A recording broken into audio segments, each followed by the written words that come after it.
बदलत्या वातावरणात अगदी पटकन असं लहान मुलांना म्हणा किंवा मोठ्यांना व्हायरल इन्फेक्शन होत असतं. मग अशा वेळेस अगदी रोगप्रतिकारक शक्ती वाढवणारी पौष्टिक अशी आज आपण इथे ही पावडर तयार केलेली आहे. दररोज सकाळी दुधासोबत तुम्ही 1 चमचाही घेऊ शकता. अगदी दिवसभर तुम्हाला एनर्जेटिक आणि अजिबात अशक्तपणा किंवा थकवा जाणवणार नाही. तर त्यासाठी गॅसवर एका पॅनमध्ये सुरुवातीला आपल्याला 2 वाटी मखाने घ्यायचे आहेत. आता मखाने म्हणजेच याला कमळाच्या बिया असं म्हणतात. कोणत्याही किराणा दुकानामध्ये हे मखाने तुम्हाला सहज असे मिळून जातील. आता मखाण्यांमध्ये भरपूर प्रमाणात कॅल्शियम असतं, जे आपल्या हाडांच्या आरोग्यासाठी खूप फायदेशीर ठरतं. ज्यांना सांधेदुखी, कंबरदुखी, गुडघेदुखीचा त्रास असेल त्यांनी तर आवर्जून या मखाण्यांचं सेवन करायला हवं.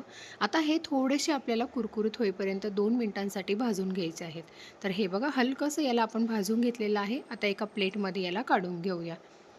त्यानंतर ज्या वाटीने आपण 2 वाटी मखाने घेतले, त्याच वाटीने बरोबर 1 वाटी इथे मी काळी खारीक घेतलेली आहे. खारीक फोडून त्यातल्या बिया काढून घ्यायच्या आणि अशा पद्धतीने थोडीशी अशी बारीक कट करून घेतलेली आहे, जेणेकरून मिक्सरमधून त्याची अगदी छान बारीक अशी पावडर तयार होईल. खारीकसुद्धा आपल्या सर्वांनाच माहिती आहे, की यामध्ये भरपूर प्रमाणात लोह, फायबर आणि कॅल्शियम असल्यामुळे आपल्या हाडांच्या आरोग्यासाठी अत्यंत ती फायदेशीर ठरते. रोगप्रतिकारक शक्ती वाढवण्यासाठी आणि शरीरातील थकवा कमी करण्यासाठी खारीक ही अत्यंत उपयुक्त ठरते. तर अशी ही खारीक अगदी छान फक्त लो फ्लेमवर आपल्याला भाजून घ्यायची आहे. कोणतंही साहित्य भाजण्यासाठी अजिबात इथे आपल्याला तुपाचा वगैरे वापर करायचा नाही आहे. तर हे बघा अगदी मंद आचेवर फक्त 2 मिनिटं ही खारीक मी अशी भाजून घेतलेली आहे. आता हिलासुद्धा प्लेटमध्ये आपल्याला काढून घ्यायचं आहे.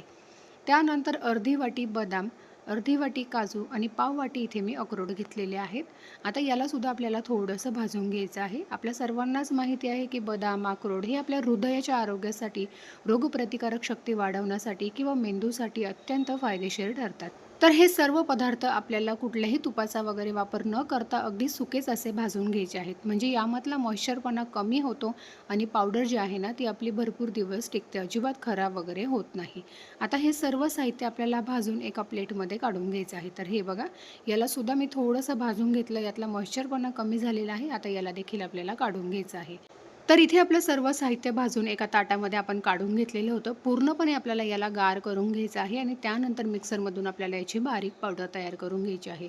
अगदी कमीत कमी साहित्यात मस्त पौष्टिक अशी आज आपण इथे ही पावडर तयार करणार आहोत.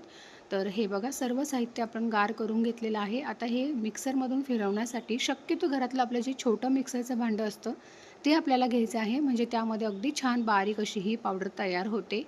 आणि जर तुम्ही मोठ्या मिक्सरच्या भांड्यामध्ये याला पावडर करून घेतलं, तर मग तुम्ही एखाद्या चाळणीने याला थोडंसं चाळून घ्या. म्हणजे खूप जाडसर अशी पावडर ठेवायची नाही आहे. अगदी बारीक अशी पावडर आपल्याला तयार करून घ्यायची आहे. तर हे बघा मी सुरुवातीलाच एकदम 2 ते 3 वेळेस याला चांगलं असं फिरवून घेतलेलं आहे. म्हणजे एकदम बारीक अशी ही पावडर तयार होते.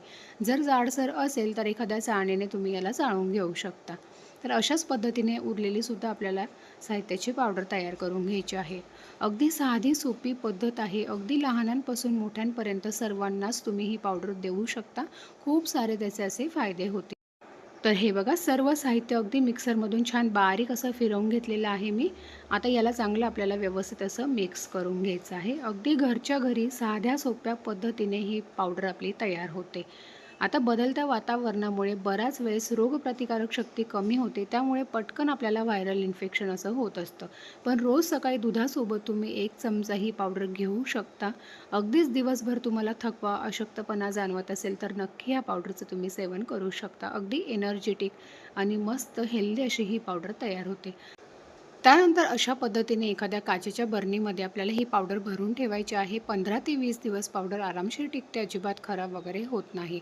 दुधासोबत रोज 1 चमचा घेऊ शकता किंवा तुम्ही सकाळी नाश्त्यासाठी ओट्स बनवत असाल, स्मूदी बनवत असाल, त्यामध्ये सुद्धा तुम्ही 1 चमचा ही पावडर वापरू शकता.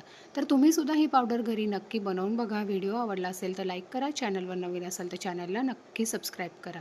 धन्यवाद.